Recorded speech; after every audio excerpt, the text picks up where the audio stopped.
화장실 들어갈 때 마음과 나갈 때 마음이 다르다고 하지요. 어리석은 소장수의 이중인격으로 인해 어떤 봉변을 당하는지 지금부터 들어보실까요? 어느 깊은 산속 외딴 곳에 초라한 남자가 하나 있었어요. 인적이 드문 곳이다 보니 스님이 집신을 만들어 팔면서 수행 중이었습니다. 그는 언제나 소박하고 검소한 삶을 살며 필요한 것만을 취하며 더 이상의 욕심은 부리지 않았답니다.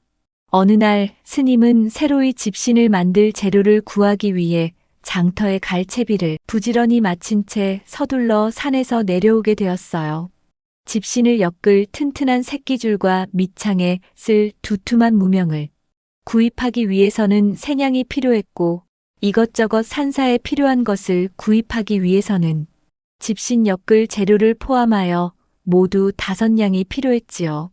그래서 스님은 그동안 엮어 만든 집신 10짝은 망태기에 넣고 틈틈이 모아둔 엽전 5냥은 꼬깃꼬깃 허리춤에 찬 채 천천히 산길을 걸어 내려오고 있었어요.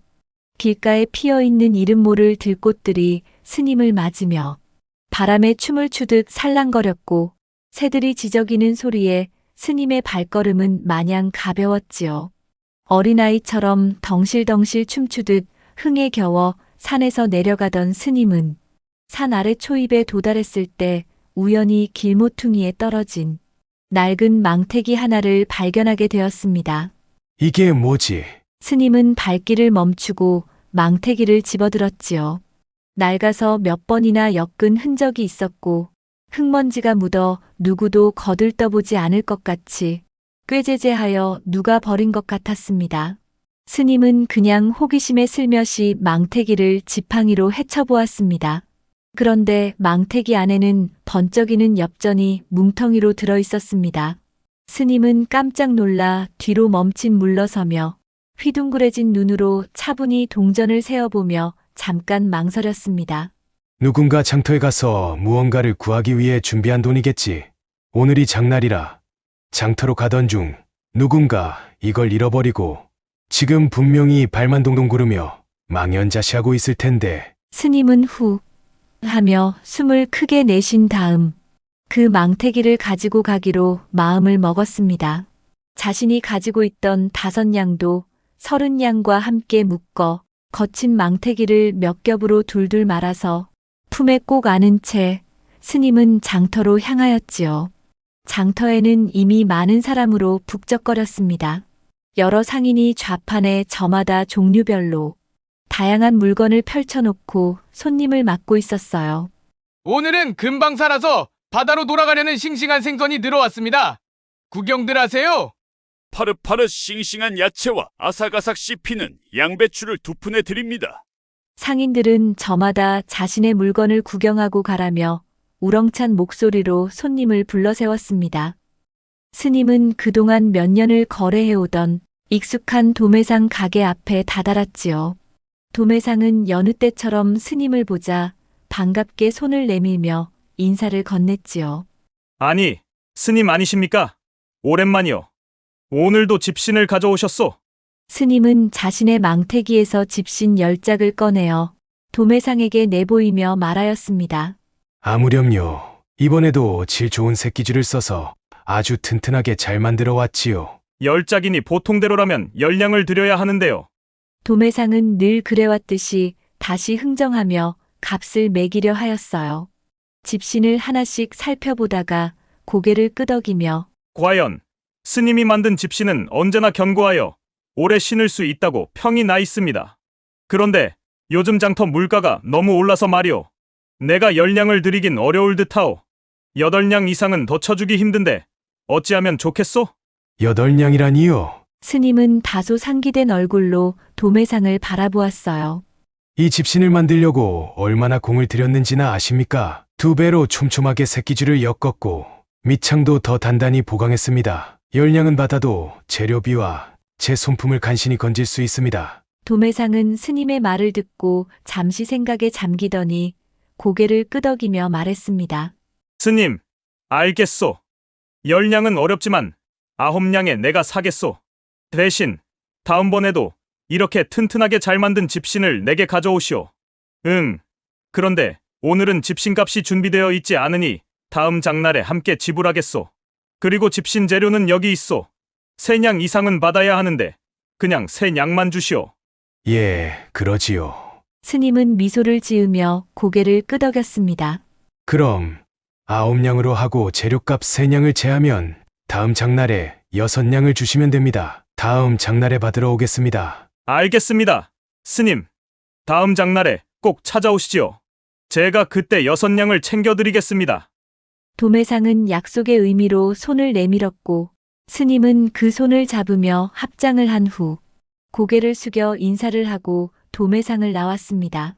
집신을 넘긴 스님은 도매상과 헤어진 후 산사에 필요한 것들을 구하기 위하여 다시 장터를 이곳저곳 돌아다녔습니다.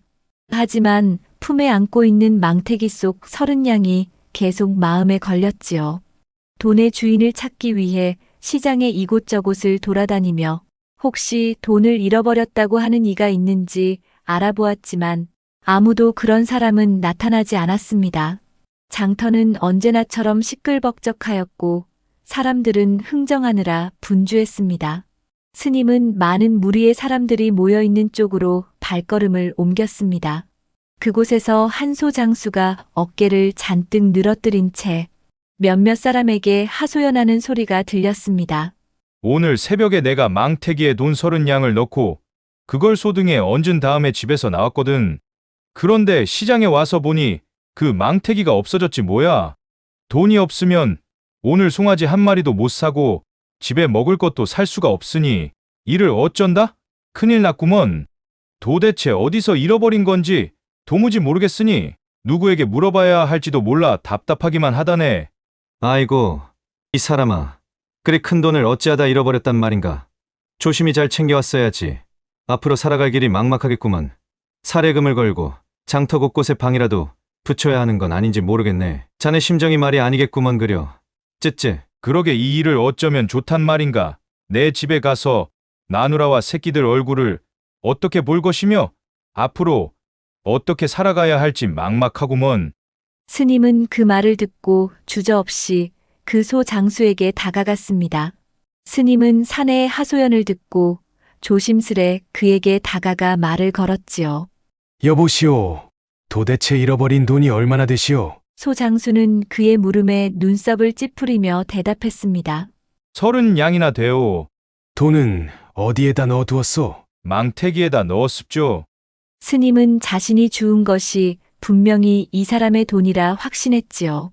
망태기를 품에서 꺼내어 보여주며 말했습니다. 이 망태기가 맞소? 이를 본 소 장수는 아, 맞소이다. 바로 이 망태기 올시다. 하고 반갑게 망태기를 채가며 다 죽어가던 사람이 펄쩍펄쩍 뛰었습니다. 안에 30냥이 그대로 들어있소. 하지만 이 안에는 내 돈 5냥도 함께 넣어두었으니 내 돈은 꺼내고 당신 돈만 주겠소. 스님은 망태기에서 자신의 5냥을 꺼내고 나머지 30냥은 소장수에게 내밀었습니다. 소장수는 30냥을 확인하고 돌려받는 순간 잠시 멈칫하더니 갑자기 얼굴빛을 바꾸며 말했습니다. 어라, 참 내가 깜박해. 내가 30냥만 말한 건 소 팔고 받은 돈 30냥만 말한 것이오. 배와 적삼을 팔고 받은 5냥도 함께 있었는데 깜빡했소. 소장수는 눈을 가늘게 뜨며 스님을 의심스러운 눈으로 바라보았습니다. 스님, 그 5냥도 돌려주시겠소? 스님은 눈을 동그랗게 뜨고 황당하다는 듯이 소리쳤습니다. 아니, 여보시오!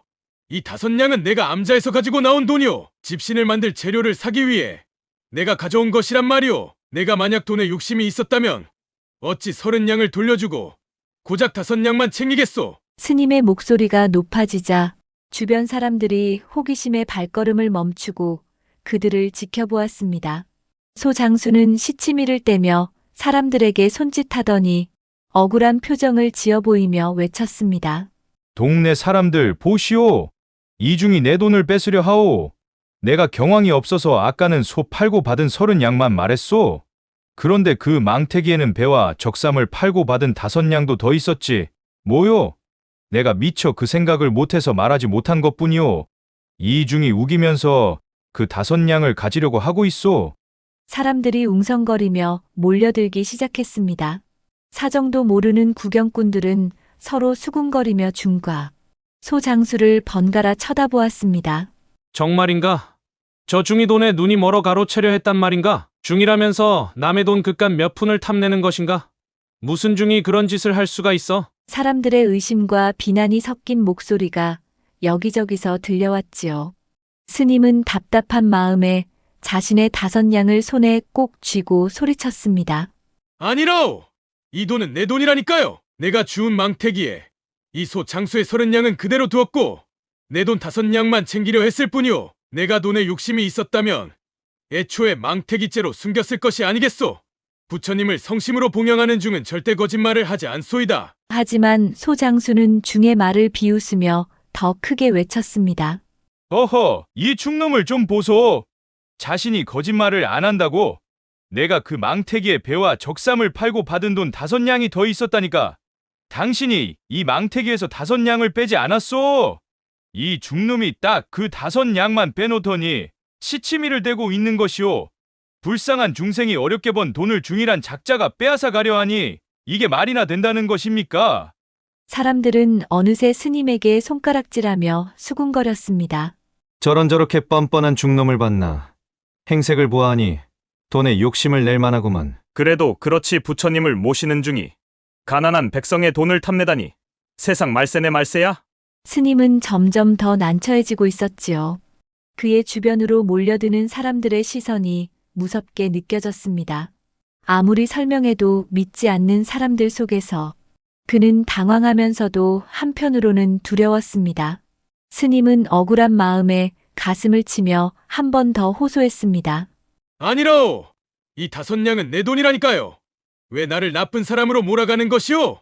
난 그저 길에서 주운 돈 30냥을 주인을 찾아 돌려주려 했을 뿐이오. 그러나 소 장수는 이를 악물고 더 큰 소리로 말했습니다. 에이, 미친 중놈.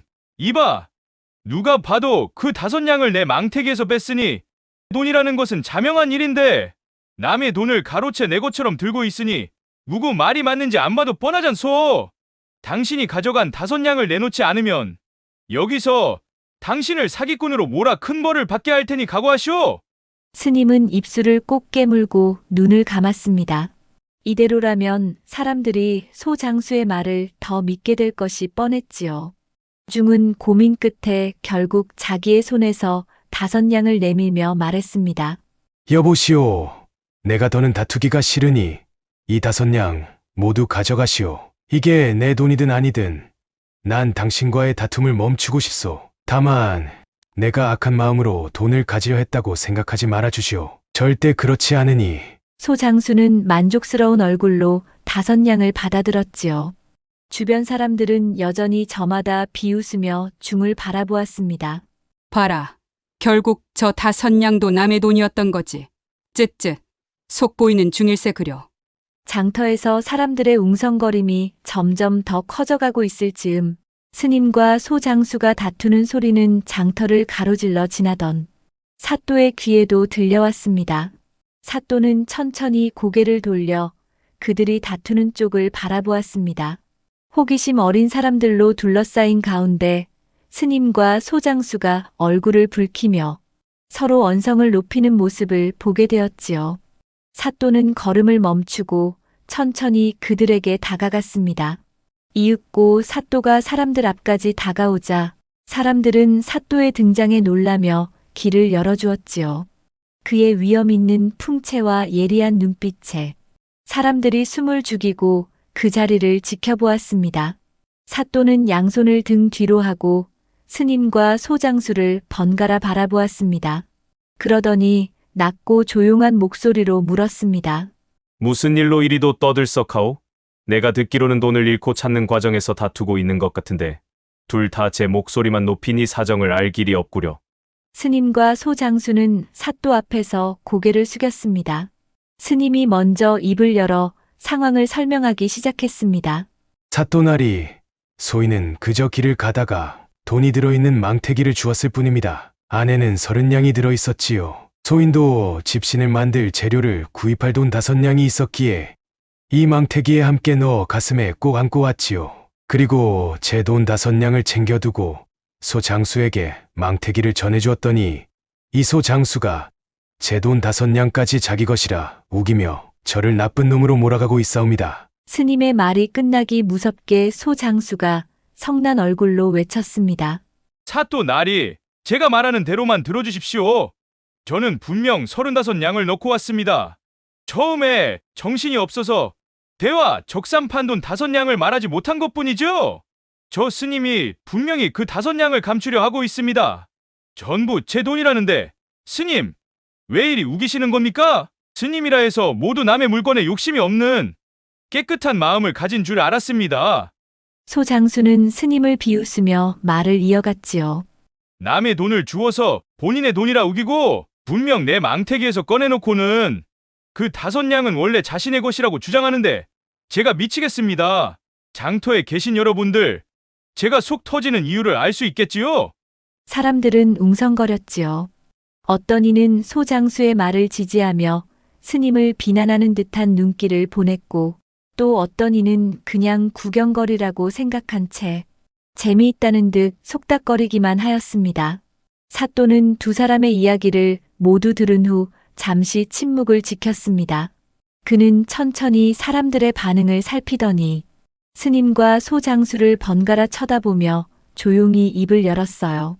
소 장수가 잃어버린 돈이 35냥이고 스님이 주운 돈은 30냥이라고 확실히 말해보시오.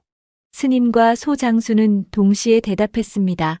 예, 그러하옵니다. 예, 그러하옵니다. 사또는 고개를 끄덕였습니다. 그리고는 한참 동안 아무 말도 없이 잠자코 있었지요. 사람들은 무슨 말을 할지 기다리며 숨죽였고 스님과 소장수도 눈치를 보며 어색한 침묵 속에 서 있었습니다. 그러다가 사또는 이윽고 소장수를 향해 물었습니다. 소 장수는 듣거라. 내가 잃어버린 돈이 분명히 35냥이 틀림없느냐? 소장수는 고개를 힘차게 끄덕이며 대답했습니다. 예, 그러하옵니다. 분명 35냥이 맞습니다. 소 팔고 받은 돈 30냥에 배와 적삼을 팔고 받은 5냥까지 모두 넣어두었으니까요. 그렇다면 내가 잃어버린 돈은 다른 사람이 주워갔음이 분명하구나. 너는 얼른 나가서 35냥을 주었다는 사람을 찾아 그 돈을 받도록 하거라. 소장수는 사또의 판결에 얼떨떨하여 당황한 얼굴로 멍하니 사또를 쳐다보았습니다.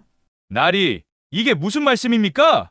이 스님이 내 돈을 다 돌려주지 않은 게 분명한데 그걸 다른 사람이 주었다고 하시면 사또는 고개를 저으며 다시 말했습니다. 내가 잃어버린 돈이 35냥이라면 30냥만 있는 저 망태기는 너의 것이 아니다.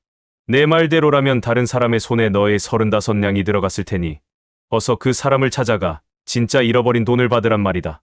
사또는 고개를 돌려 스님에게도 물었습니다.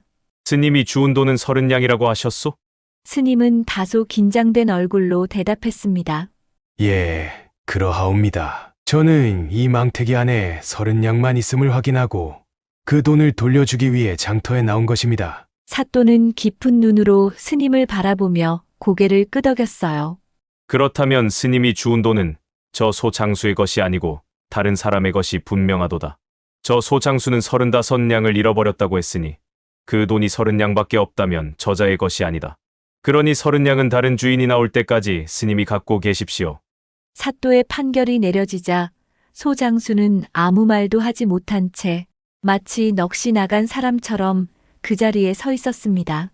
입술을 파르르 떨며 뭐라 변명하려 했지만 사또의 위험에 눌려 아무 말도 할 수 없었지요. 스님은 잠시 사또를 바라보다가 조심스럽게 입을 열었습니다.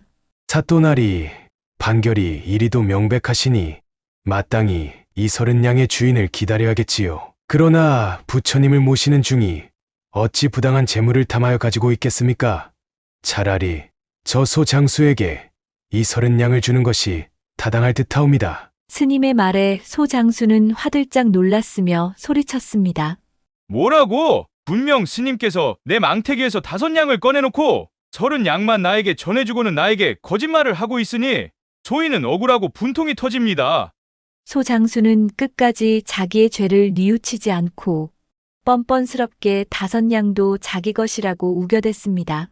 스님은 고개를 숙이며 조용히 대답했지요.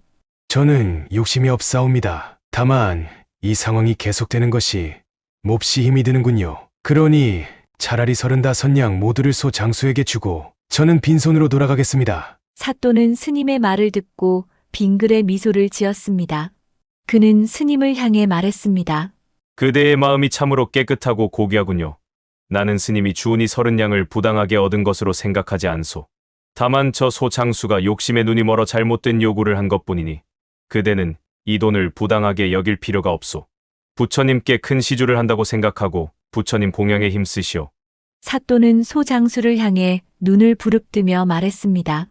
여보시오, 소 장수. 그대는 몰래 잃어버린 돈에 대해 진실을 말하지 않았소. 처음에는 30냥이라 했으나 나중에는 5냥을 더 얹어서 35냥이라 말했소. 그대가 욕심을 부리다가 이 스님의 선한 마음을 나쁘게 몰아가려 했음을 내가 모르지 않소. 그러니 그대는 이 자리에서 모든 사람에게 사죄하고 스님께도 정중히 사과하도록 하시오. 소 장수는 고개를 숙이며 벌벌 떨었습니다. 그러자 주위 사람들은 웅성거리며 이제는 그를 비웃었지요. 소 장수는 더 이상 발뺌할 수 없다는 것을 깨닫고 중을 향해 무릎을 꿇었습니다. 스님, 제가 잘못했습니다. 처음에는 정말 돈을 잃어버려서 다급했지만 나중에 욕심이 생겨 스님을 나쁘게 몰아갔습니다. 부디 저를 용서해 주십시오. 소 장수는 주위의 시선에 몸을 더 움츠렸습니다. 사람들은 사또의 현명한 판결이 내려지자마자 스님은 물론 자신들도 속였다는 생각으로 분노하였습니다. 스님이 30냥을 찾아주었음에도 불구하고 그가 의도적으로 스님을 속여 오히려 돈을 빼앗으려 했다는 사실을 모두가 알게 되자 웅성거림이 터져 나왔던 것입니다. 이 나쁜 놈이 처음부터 거짓말로 우리를 속이려 했구나. 자신의 잃어버린 돈을 찾아준 은혜로운 스님인데 나쁜 사람으로 만들려 하다니 이 못된 놈아! 이런 놈이 소 장사를 해! 내 놈은 앞으로 더 이상 소 장사로 나설 수 없을 것이야. 자신을 위해 선행을 베풀었음에도 불구하고 부처님 모시고 수행하는 스님에게 그런 몹쓸 짓을 하다니 인간이 아니구먼. 사람들의 말은 점점 더 거칠어졌습니다. 그중 한 남자가 손에 쥐고 있던 작은 돌멩이를 들고 소 장수를 향해 집어 던졌습니다. 이놈아, 반성이나 해라. 남자가 던진 돌멩이는 소 장수의 발 아래에 떨어졌지만 이내 다른 사람들도 뒤따라 돌멩이를 주워들기 시작했지요. 저런 놈은 돌팔매를 맞아야 정신 차리지. 양심도 없는 놈아.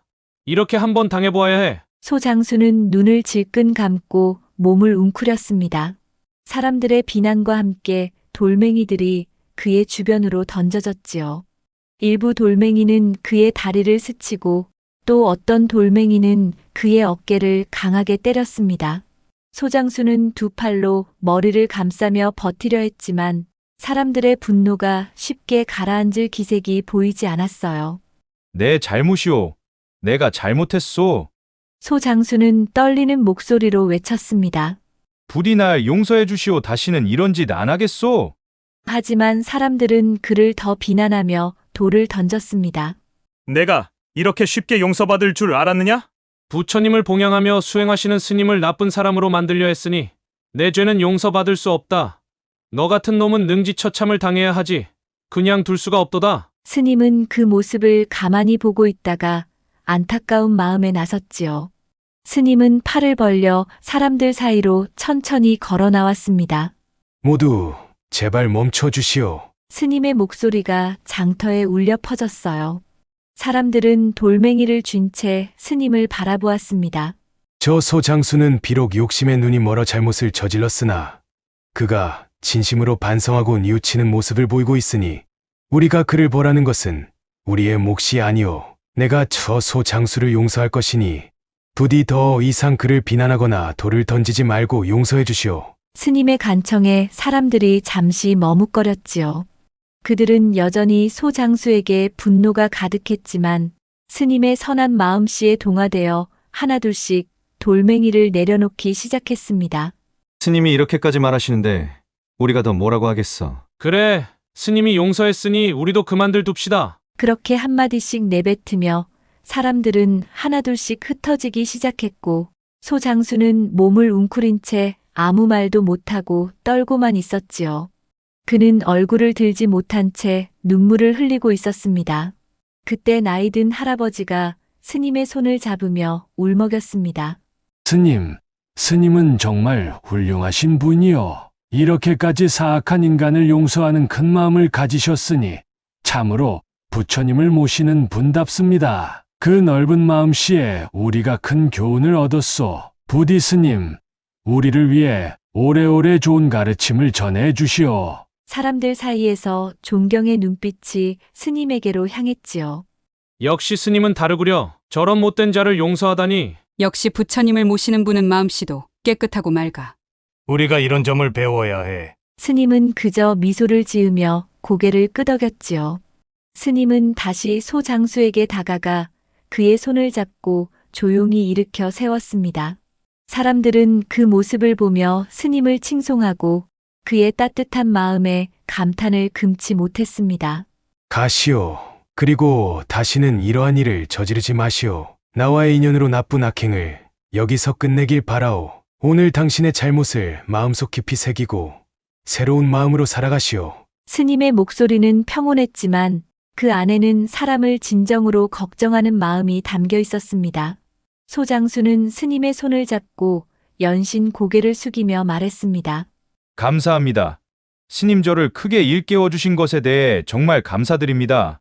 제가 큰 잘못을 했습니다. 다시는 절대로 이런 행동을 하지 않겠습니다. 그날 이후 사람들은 스님의 이야기를 장터 곳곳에서 모일 때마다 함께 나누며 교훈으로 삼았지요. 스님의 명성은 사람들 사이에서 존경과 찬사를 받으며 널리 퍼졌고 장터에서 벌어진 소 장수의 사건은 교훈적인 이야기로 장날이 설 때마다 오래도록 회자되었답니다. 남의 것을 탐내지 말라는 말은 우리에게 타인의 재산이나 성취를 부러워하고 그것을 욕심내지 말라는 교훈을 줍니다. 남의 것을 탐내면 결국 자신의 행복도 불행으로 이어질 수 있겠지요. 다른 사람의 것을 욕심내기보다는 자기 자신을 발전시키고 만족하며 살아가는 것이 진정한 행복을 가져다주는 삶이 아닐까 합니다. 이야기 재미있게 들으셨나요? 구독 눌러주시면 교훈이 있는 재미있는 이야기를 매주 시청하실 수 있습니다. 감사합니다.